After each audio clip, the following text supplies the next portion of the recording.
Ladies and gentlemen, you're about to hear the story of a United States Senator.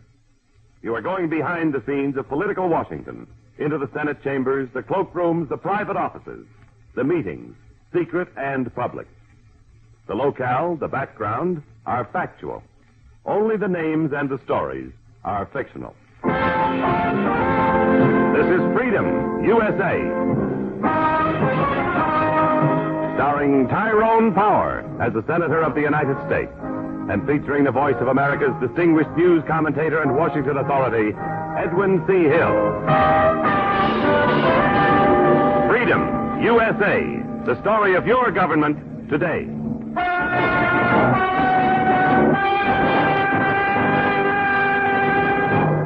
In a moment, listen to Tyrone Power as Senator Dean Edwards in Freedom, USA.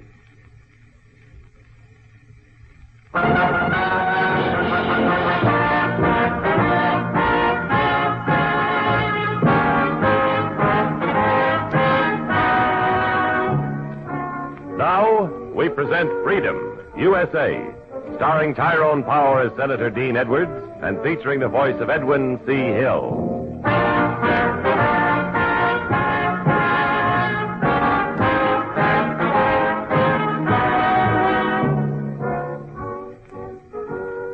Edwin C. Hill from our nation's capital, ladies and gentlemen. Yesterday, there was an abortive revolution in the little republic of Santa Laguana. And today, it's still a hot topic here in Washington.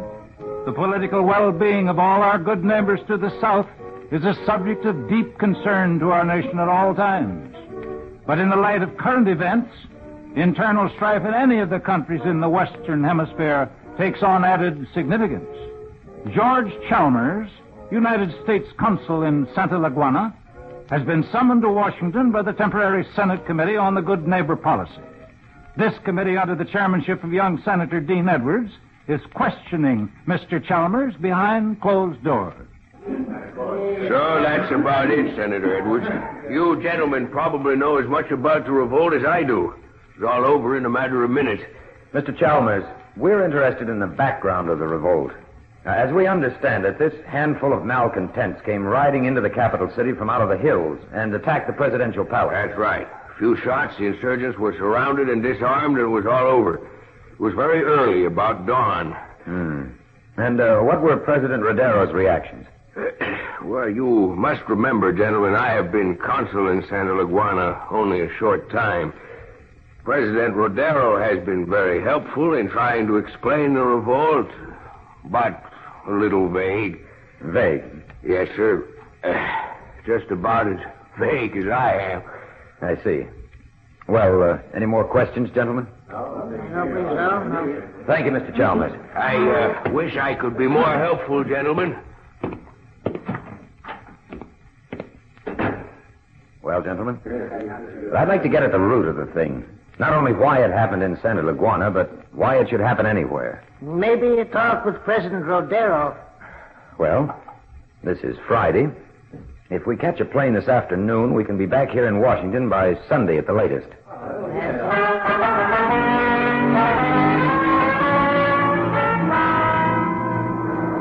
Inside of a few hours, Senator Edwards, heading a committee of four, could trace the outline of the American coast as the four-motored plane winged its way south and over the Gulf of Mexico toward the tiny country of Santa Laguana. Upon landing at the airport in the capital of Santa Laguana, the senator's plane was met by a guard of honor, and they were escorted to Presidente Rodero's executive mansion, where the Presidente awaited them. Gentlemen, as you drove through our city, you noticed nothing amiss. No revolution here, of course, because the streets are quiet. The perpetrators are in jail, awaiting trial. Were there many killed, Mr. President? 2 were killed of the revolutionists. 1 soldier was wounded, and that is all. It started with a few dissidents, hot-headed people who had a number of imagined wrongs, and it ended as quickly as a candle snuffs out when you pinch the flame. We understand the revolution was abortive, Mr. President, but certainly you can tell us some of the details, how it happened, why it happened. Please, do not think I am ungrateful for your interest, but if there was anything I could tell you, I would already have told you, Mr. Chalmers. I am delighted that you have come to visit my country, and perhaps at the dinner table we may get to know each other better. This way, gentlemen. Make my apologies, will you, Rolly? All right. I'm going to look up somebody. Somebody who may have more information for us. The local office of the Universal Press Service.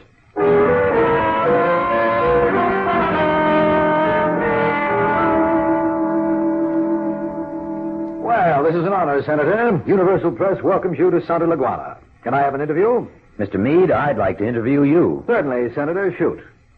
Yes, shoot. That's what I want to know about. The shooting. Oh? What about it, Mr. Meade? As the only American newspaper man in this country, you ought to know the why of it. The revolution's all over, Senator. Everything's peaceful, calm, and healthy. A little too peaceful, a little too calm, and a little too healthy. It reminds me of a freshly scrubbed face grinning innocently at the world and doing a careful job of hiding dirt behind the ears. What do you want to know, Senator? The dirt. What time does your plane leave for the States? 11 o'clock this evening. Your 3 colleagues are with Rodero now? That's right. Why don't you join them, Senator Edwards? Why? He serves a wonderful dinner. 2 men were killed in the revolution, Meade. You know who they were? I know one of them. A boy by the name of Pembrook. Pembrook? But it can't make any difference to you. Pembrook. Uh-huh. It's hot in here, isn't it? How about Pembrook? Well, you couldn't remember her. She's too old. I've read about her in the Sunday supplements for years. Eva Pembrook. She left the United States and came down here to live, taking her fortune with her. Long time ago. Look, it's 6 o'clock. Time to close the office for dinner. You want to come along? You said a boy by the name of Pembrook. Eva's grandson. Is she still alive? 93 years old and tough as nails. And it's her grandson who was killed. He was a revolutionist? Now, look, Senator, you can't go grubbing around on a thing like this without getting yourself dirtied up a little. It's not your line of work. Leave it be. Your line? Closer to my line, but not mine either. Well, it should be yours. Maybe. But I'm not a youngster anymore, Senator. I leave the crusading for the up-and-coming boys. Uh-huh. Well, don't go away mad, Senator. I guess the heat down here in the tropics takes the starch out of a man. So long, Meade. Senator. Yes? Okay. Sit down a minute. Well? It's been eating on me, Senator, but I can't do anything. And you can't either. That boy, Richard Pembrook, was no more a revolutionist than you are. But what happened? He was the fall guy. He was still young enough and nice enough to have ideals. Dick Pembrook. Nice kid. A nice kid, Senator. Well, his ideals bothered somebody. President Rodero? No, Rodero means well, but he can't help himself. Well, who then? Senator, I may not like it here in this country, but I'm getting along. Now, please listen. Who is it, Meade? No, I'm not going to tell you. If you want a human interest story, one that I can't write, I can give you a lead, that's all. I don't want anything else on my conscience. All right. What's the lead? A girl by the name of Isabella Centurio. She lives at the end of Avenida Genero. She publishes a little newspaper. That's all? She's a sweetheart. She's a honey. I wish I were 25 years younger. She had a personal stake in Dick Pembroke. They sort of worked together in spite of Dick's grandmother. Worked together? How? With the paper. Thank you, Meade. Okay, Senator. One thing. You're doing this on your own. You sound scared. Scared? Sure I'm scared, Senator. For you.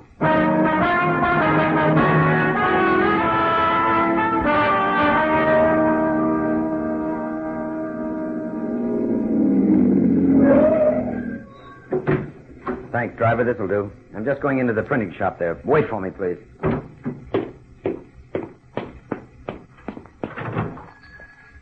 What is it? Who are you? Isabella Centurio? What do you want? To speak to you, senorita. May I? You are one of those United States senators who arrived today? Yes. There is nothing we have to speak about. I'm busy. Why do you come to me? I'm interested in Richard Pembroke. I want to know why he would want to stage a one-man revolution when he has more money than anyone could ever use. Revolution. There was no revolution. You are like all the rest. No revolution? You want to find out what it is all about? You are investigating? Then ask his grandmother. She can tell you. Ask Mrs. Eva Pembroke. All right, senorita. I will. Where can I find Mrs. Eva Pembroke, Isabella? Am I intruding? You again? What does your Mr. Fielding want now? Why can't he leave me alone? Why can't you all leave me alone? What do you want with old lady Pembrook, mister? You know where she lives? Sure. On a mountaintop at the north end of town. Can't miss it. It's a regular old fortress. She lives alone? Yeah. You're a stranger in town, aren't you? An American. Yes. Thanks for the information. Please, you should not interfere. You can get scratched at the post. Watch out, mister. She's a tough old customer.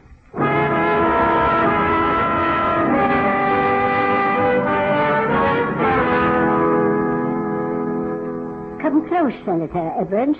I want to look at you. Sit down. Thank you. I've heard of you. I'm flattered, Mrs. Pembroke. Nonsense, I read the United States papers. Now, what do you want, sir? Why was your grandson killed, Mrs. Pembroke? He was stupid. He left the security of the life I had arranged for him here and meddled in something which was not his business. But why was he killed? Why did they say he was a revolutionist? Will you have some refreshment, Senator? Thank you, no.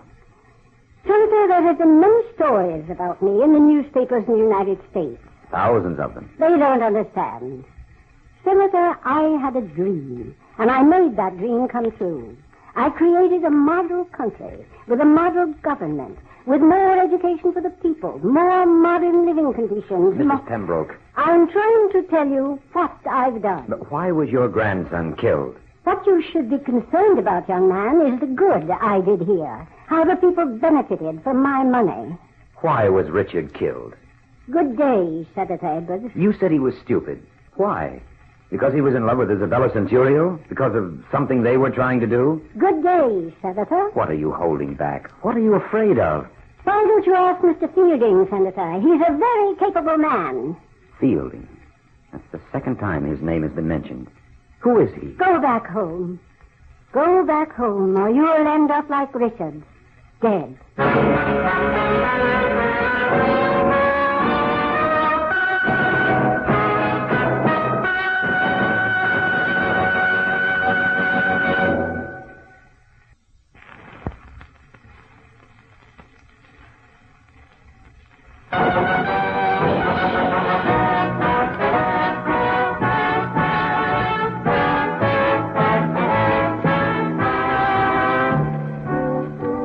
Back to Tyrone Power, starring as Senator Dean Edwards in Freedom, USA, and the second act of our story.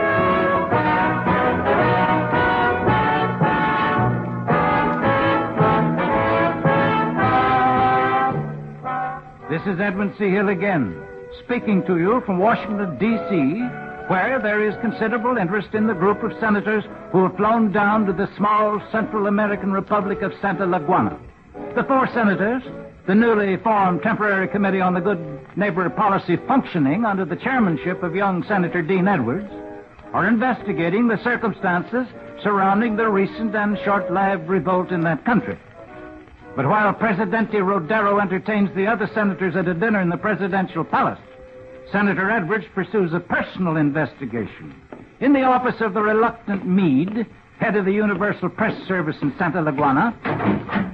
Oh, sorry, Meade. I didn't know you were busy. Oh, come in, Senator. Come in. This is Martin Bentley. Yes, we met before. Sure, but we were never introduced. I didn't find out who you were till after you left Isabella's.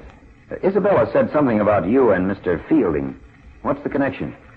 He's my boss, Senator. Oh. And Mrs. Pembroke said something about Mr. Fielding. Who is he, Meade? He owns a nightclub, Senator. Uh-huh. Well, apparently he's quite an important figure. That's right. Is that all he does? Own a nightclub? Senator, it's getting late. You have to think about getting that 11 o'clock plane. You know, you get an impression. I've only been here a few short hours, but the impression makes me uneasy. Sometimes it's not too healthy to be too inquisitive, Senator. Inquisitiveness is only aggravated by secrecy, Martin. What are you hiding? You'll catch that plane. Senator? I see. No information. Oh, yes, Martin, I hope to catch that plane. Give my regards to America. Meade, where is this nightclub?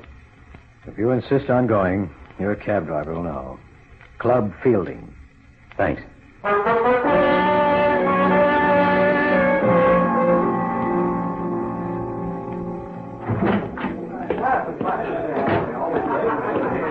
Senator. Oh, hello, Isabella. What are you doing here, Senator? I have a few hours to spend before my plane leaves. What are you doing here? I was looking for you. Why? Because, Senator, this is not a good place to spend the time. Why not, Isabella? Because I spoke to Mr. Meade. I'm sorry I was rude to you. Please, Senator, let us go away. This place... No, while I'm here, I'd like to talk to this mysterious Mr. Fielding. Senator Edwards, isn't it? Why don't you introduce me, Isabella? But... The senator seems anxious to meet me. How do you do, Mr. Fielding? I heard you were in the city, Senator. Something important? Perhaps, Mr. Fielding. Then maybe we should discuss it in more congenial surroundings, no? My office? No, Senator. Wait for me, will you, Isabella? Sure, this shouldn't take long. Come along, Senator. Sit down, Senator. Smoke? No, thanks. Now, what can I do for you? Tell me why Richard Pembrook was murdered. Murdered? Isn't that an unfortunate choice of words about a revolutionary? He wasn't a revolutionary. During the insurrection, he was shot to death by President Rodero's personal guard at the presidential home. So I understand, Mr. Fielding. But everybody has studiously avoided details. I thought perhaps you could help me. Let me set you straight, Senator. This isn't the United States. I'll tell you why, Senator. The United States doesn't belong to any one man. This country does. I sort of got that impression. Well, that's it. I own it, lock, stock, and barrel. Rodero is my boy. I've got him where I want him. He listens to me. Not very democratic. But practical, Senator. Now, what do you think you can do about it? Well, I hadn't thought about it, Mr. Fielding. I just wanted to understand why there was a revolution. You're slick, Senator. Real slick. But you're out of your element here. Go on upstairs, see how your luck is with cards. The odds will be against you. But not so much as if you stuck your nose into my business. Pleasant evening, Senator.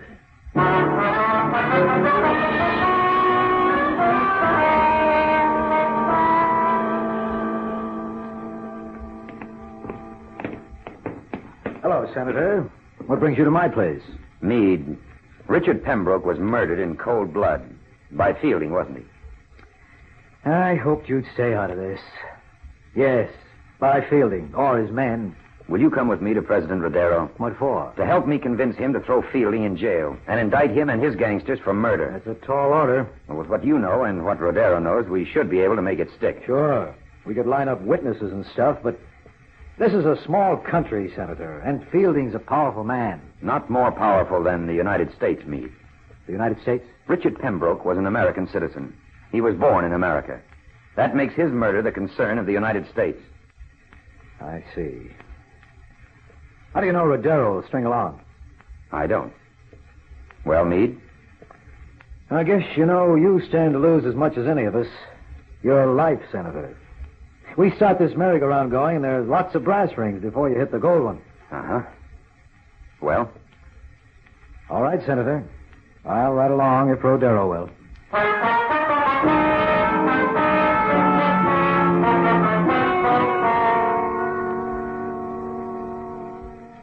You do not know what you are asking, Senator Edwards. I know you're not afraid for yourself, Mr. President. Thank you. If we could all work together... Isabella can help, too. She can testify that Fielding made Richard Pembrook one of the victims in his plot. Because Richard was saying things in Isabella's paper Fielding didn't want people to read. Yes, but I... Throw them in prison. All of them. With Fielding and his gang in jail. And American public opinion aroused, it'll be too powerful a combination to buck. But we've got to do it all at once, together. I must think it over. All right, Mr. President. I'm going to catch the 11 o'clock plane. Where are my colleagues, Mr. President? They are at the hotel. They left here a half hour ago. Senator Farrell said they will meet you at the airport. Thank you. Goodbye, Presidente. Goodbye. Gracias. Bless you for thinking of my countrymen. What do you think, Senator? I'm going to make the whole mess public anyway, Meade. And you? Yes. There are some things you've got to do. All right, Senator. Just stand where you are. Well, Martin, you seem to be performing right in character. Glad I'm not disappointing you. Fielding won't either.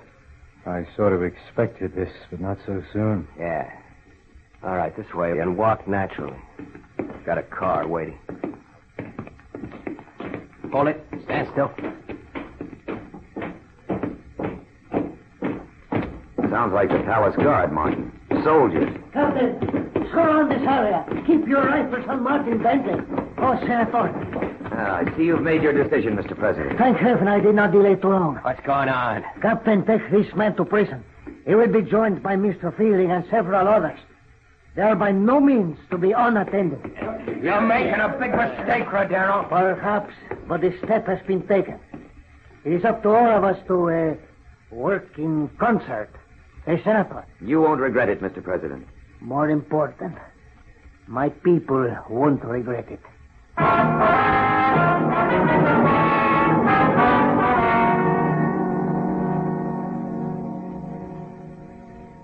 What do you want this time, Senator Edwards? I thought you might be interested, Mrs. Pembrook. Your grandson's murderer is being brought to justice. You've arrested Fielding? Yes. But in the final analysis, he wasn't the only guilty one, Mrs. Pembrook. No? No, Mrs. Pembrook. You see, indirectly, you're responsible for his murder. I? How dare you? When you came down here to Santa Leguana with your great wealth, you wanted the world to believe you were setting up a model country. I did. You created a benevolent despotism and hid it behind the sham of a republic. Your own little dictatorship. That's a lie. Unfortunately, there's no retribution for you other than your conscience, Mrs. Pembroke. What you did, perhaps without realizing it, was to set things up, to make it easy for Fielding. And Fielding hasn't been exactly benevolent. You can't blame me for Richard's death. Richard died because he was wiser than you. Because he recognized the evil you created and tried to fight against it. Who would you blame, Mrs. Pembroke? What prevented you from telling me the truth before? What, except your conscience? The Senator knowledge in your Edwards. heart that everything I say is true. Senator Edwards, it is true. I didn't know about Fielding, and I didn't want to know. I didn't want to think I was responsible for Richard's death. So many mistakes, from mistaken motives. Richard was the last of my blood. Now, I am alone. He tried to tell me what you are telling me, and I wouldn't listen. I wouldn't listen. He understood better than I ever understood, with my vanity and stubbornness. That Fielding was bad, and I wouldn't listen. No one can say to himself, I will take over and govern wisely in the people's best interests, because they don't know what's good for them. It doesn't work that way. Senator, what can I do? What can I do now to help? There is nothing you can do or need do, Mrs. Pembroke. The machinery has already been set in motion. Santa Leguana is going to have a clean, honest, and representative government. Goodbye, Mrs. Pembroke. I'm sorry. I'm sorry. I'm sorry.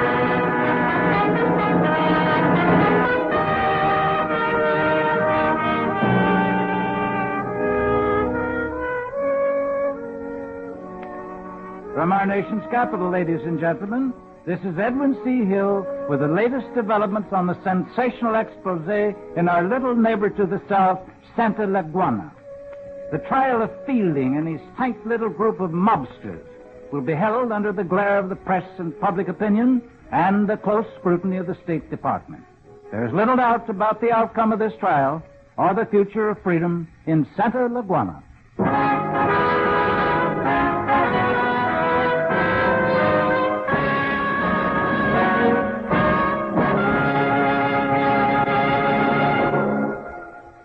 Our star, Tyrone Power, will return in just a moment.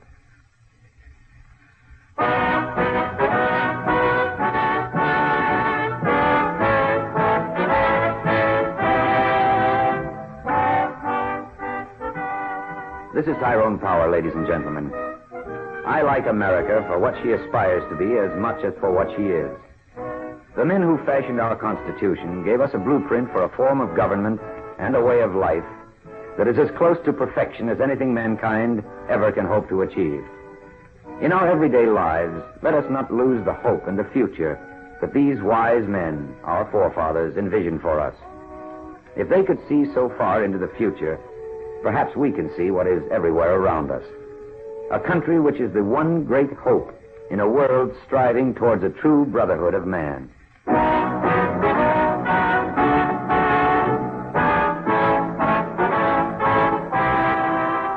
Next week, may we invite you to again visit our national capital for another absorbing episode of Freedom, USA, starring Tyrone Power. In the interest of good government, we urge you to listen to these important stories from Washington, D.C. Freedom, USA.